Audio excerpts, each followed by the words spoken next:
বাড়িতে উঁচু জায়গায় যেখানে কোরআন রাখি, রাসূলের রওজা শরীফের ছবি মোবারক, কাবা ঘরের ছবি মোবারক, ওরকম জায়গায় রাখি না।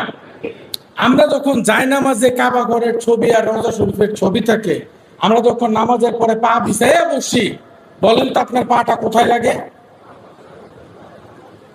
আমি আপনাদের প্রশ্ন করি, তখন এই যে আমরা যেভাবে পা ছড়ায় সুন্দর করে বসলাম, অথবা জায়নামাজের উপরে হাইটা চলে গেলাম, আমার পায়ের নিচে কি করলো? কাবা অথবা মদিনা মনোয়ারার ছবি। আমাদের মহান মুর্শিদ বাবা দেওয়ানবাগী বলছেন, এটা হচ্ছে এক চরম বেয়াদবি,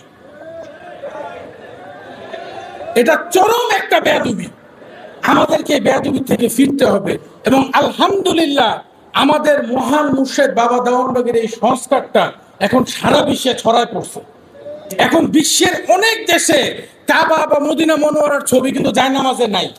এই যে আপনারা যে বিভিন্ন কিনেন, আপনারা বিভিন্ন যে কি বলে জায়নামাজ কিনেন, এখন দেখবেন আর এই জিনিসটা নাই।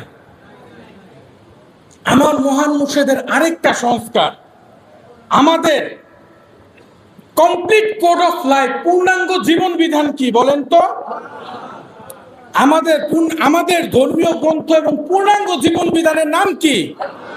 আল কোরআন।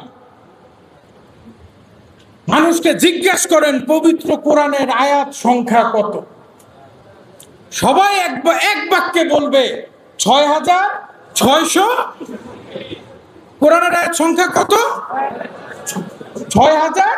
৬,৬৬৬টা। অথচ আমার মহান মুর্শিদ বাবা দেওয়ানবাগী